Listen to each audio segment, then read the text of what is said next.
Bonjour et bienvenue sur Éveillez-moi, le podcast qui vient titiller les consciences et ouvrir les portes de l'intérieur. Je suis Virginie Sbilut, thérapeute holistique et je t'accompagne ici pour explorer le bien-être sous toutes ses formes.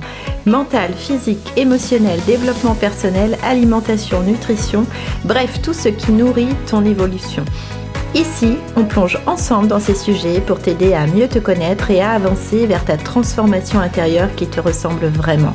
Installe-toi, respire et je te retrouve tout de suite pour ce nouvel épisode. Et bonjour, je te retrouve aujourd'hui pour ce nouvel épisode consacré à la thématique du mental. Le mental n'est pas l'ennemi, mais juste un colloque bruyant. Alors tu sais, on parle souvent du mental comme si c'était un ennemi, mais le truc à faire taire, c'est à écraser, à débrancher. Franchement, si c'était aussi simple que ça se saurait, non ? En réalité, moi je le vois davantage comme un colloque un peu bruyant parfois, tu vois le genre. Celui qui parle fort dès le matin, qui fait grincer les portes, qui donne son avis sur tout, surtout quand t'as rien demandé. Bah voilà, ça c'est ton mental. Alors, le problème, c'est que beaucoup de personnes essaient de le foutre dehors, clairement, si on parle de cette façon. Sauf qu'il y a un bail à vie. Impossible de le jeter, même pas en lui mettant ses cartons devant la porte. Alors, plutôt que de partir en guerre avec ton mental, ce que tu peux faire, c'est un truc bien plus intelligent, c'est apprendre à vivre avec lui. Le comprendre.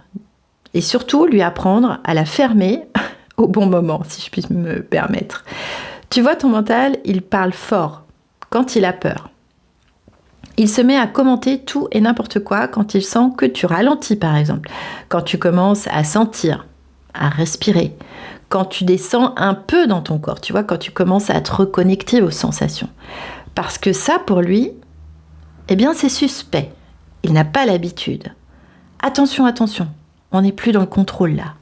Vite, balance une pensée. Et là, tu te retrouves avec une tempête de trucs inutiles dans la tête, alors qu'à ce moment-là, tu n'as qu'une envie.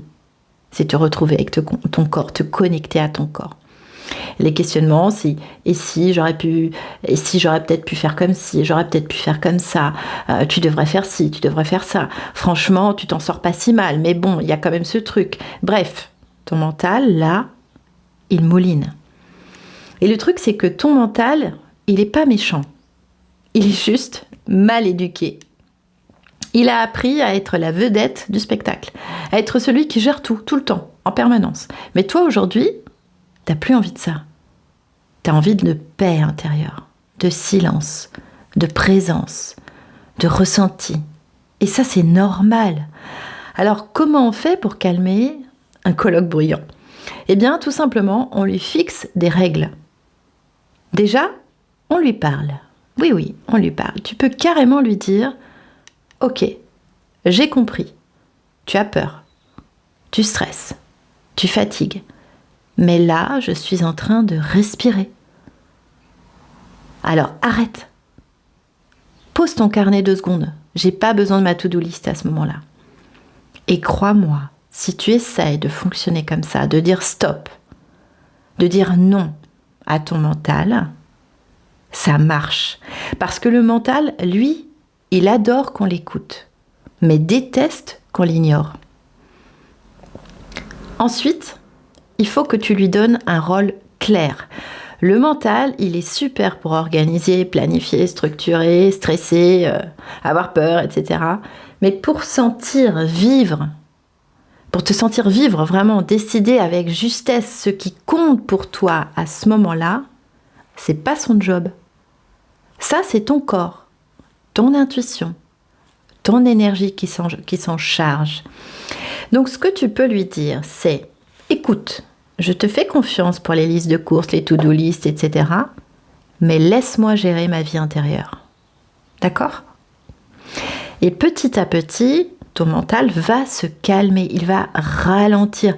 Quand tu le décideras, c'est-à-dire au moment où tu voudras te poser, il va comprendre qu'il doit ralentir, que c'est le bon moment pour ralentir, pour se régénérer, pour se ressourcer.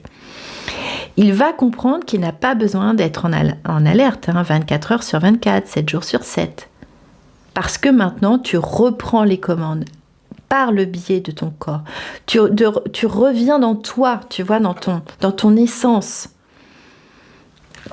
Et puis, tu sais quoi, quand tu poses ton mental, même 3 secondes, tu sens un truc revenir, un truc doux, quelque chose de vaste, quelque chose qui vient s'expanser, un espace qui se crée où tu respires mieux, où tu te retrouves et où tu t'entends vraiment dans ce que tu as besoin à ce moment-là. Là, tu te reconnais.